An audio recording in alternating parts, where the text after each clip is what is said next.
que club sportif. Je suis avec Monsieur Dubois, Marc, qui est président du club. Monsieur le Président, on va peut-être parler un peu de vous.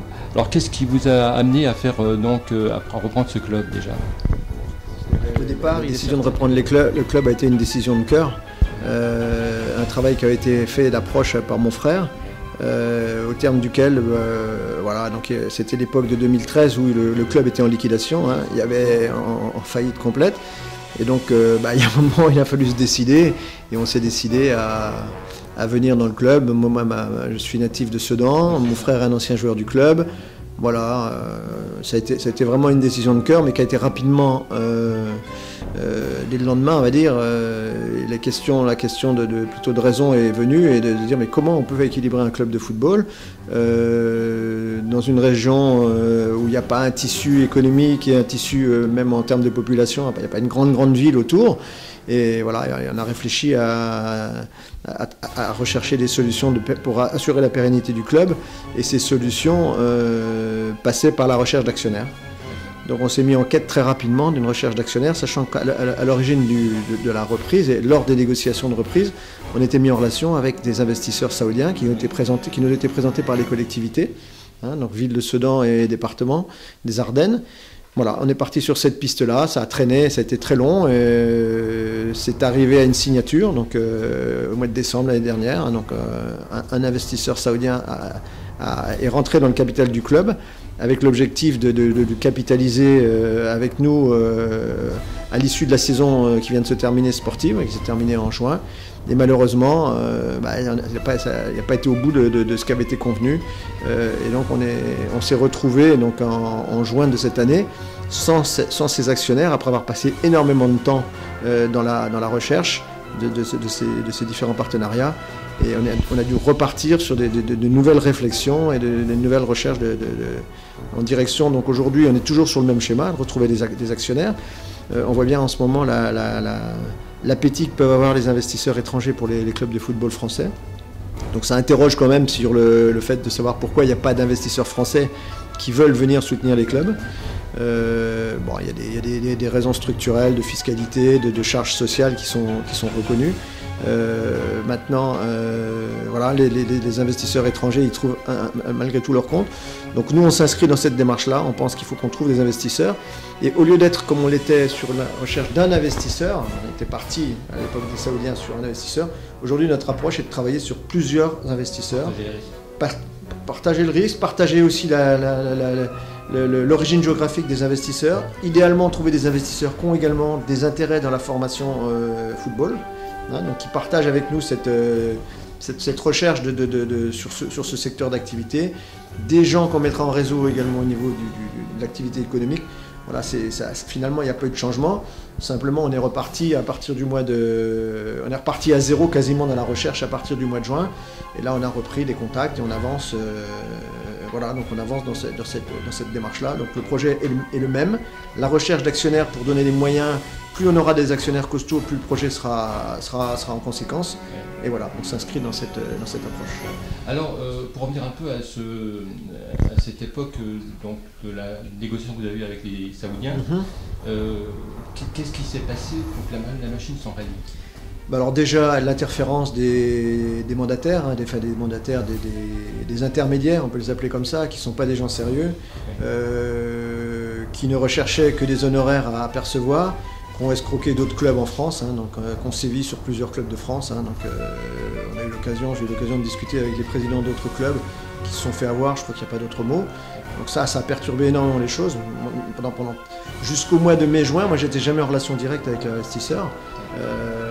Voilà. Après, c'est vrai qu'il y a eu des éléments plus conjoncturels, donc un article qui est paru dans la presse locale ici qui indiscutablement a généré certainement, a perturbé indiscutablement la négociation, comme elle continue à le perturber, puisqu'on a eu le cas dernièrement également, donc d'un investisseur qui envisageait de venir et qui est un peu refroidi par rapport à un environnement général qui ne nous est pas favorable.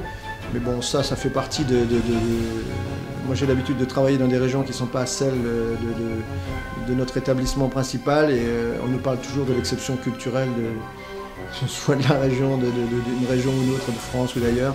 Donc on y est habitué, on a le cuir épais. Voilà, donc aujourd'hui on est axé sur la volonté déjà de se sortir de la situation sportive qui n'est pas bonne, et de l'autre part, effectivement, d'aller au bout de cette recherche de partenaires avec lesquels on va développer un projet qui sera d'autant plus ambitieux que les capacités financières qu'on aura pu mettre autour de la table le seront. Jusqu'à maintenant, c'est à votre honneur, hein, c'est que vous avez assumé toujours financièrement. Alors aujourd'hui, on a investi plus de 4,5 millions de fonds propres, hein, donc jamais un montant n'a été investi comme ça au niveau national, et jamais en tout cas à Sedan ça a été fait. Donc voilà, mais effectivement, pour passer dans les étages supérieurs, il est nécessaire de monter en budget, et il est nécessaire, il n'y a pas de modification en particulier. Encore une fois, on reste dans la même démarche, et effectivement, jusqu'ici, on a soutenu à 100% le club avec l'accompagnement des collectivités territoriales. On a la chance d'avoir aujourd'hui les 4 strates des collectivités, ville de Sedan, communauté d'agglo, département et la région qui nous accompagnent, dans les conditions qu'ils peuvent mettre en fonction du contexte économique pas facile, mais on leur en est très reconnaissant. Les partenaires économiques aussi locaux, voilà. Mais bon, il n'en reste pas moins qu'il y a quand même des impasses budgétaires que les actionnaires doivent combler. C'est ce qu'on a fait jusqu'ici. On va essayer de tendre à l'équilibre le plus tôt possible, et surtout à trouver l'actionnariat qui nous permettra de remonter un projet général. Dans le projet général, il y a des projets lourds. Il y a le projet de mettre en place un centre d'entraînement, un centre de formation ici. C'est des investissements immobiliers qui n'ont aucun sens tant que le club n'aura pas pérennisé son développement sportif, sa remontée dans les échelons du football français. Voilà, donc c'est tout un tas de choses qui sont liées. Il n'y a rien qui ne soit intégré au projet général. Ça prend du temps, c'est pas simple. Aujourd'hui, on est dans le creux de la vague, mais on parle un peu des résultats sportifs. Ah ben absolument. Aujourd'hui, on est concentré à 200% sur ça. Hein. C'est pas possible de rester dans la situation dans laquelle on est. Donc on a fait des mises au point, on a assumé, comme on l'a dit, la responsabilité. La responsabilité, la première, c'est celle des joueurs, c'est ceux qui sont sur le terrain. Ensuite, il y a leur staff, après il y a un directeur sportif, et après il y a les présidents. On est tous dans la responsabilité, chacun d'assumer justement cette prise de conscience et d'adapter son comportement et sa motivation et sa manière d'être, son état d'esprit pour remonter et pour revenir rapidement à un niveau sportif satisfaisant. Il y a eu une réunion qui s'est faite l'année dernière, j'étais présent. Vraiment, il y a eu une discussion cash. La vérité a été aussi bonne au niveau des dirigeants que de leurs supporters. Global. On a passé la journée entière de samedi dernier avec les joueurs, avec le staff et les directeurs sportifs. Voilà, je pense qu'aujourd'hui, on a parfaitement analysé les dysfonctionnements, donc on en a conscience et on travaille à y remédier. Il est absolument nécessaire de gagner ce soir, il est nécessaire de gagner les 2 prochains matchs.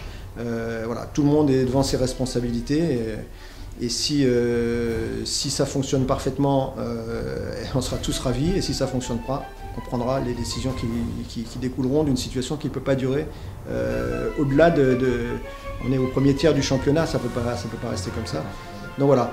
Après, si vous voulez, donc effectivement, il était nécessaire par rapport à un certain nombre de difficultés qu'on a de communication avec la presse locale, pour les raisons que vous avez évoquées, de rétablir un certain nombre de vérités factuelles. Donc on va certainement pas polémiquer sur ça, une fois pour toutes on en a parlé.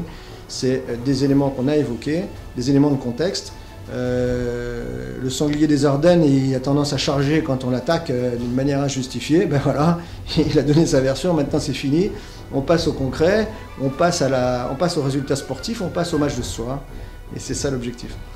Merci monsieur. Je vous en prie.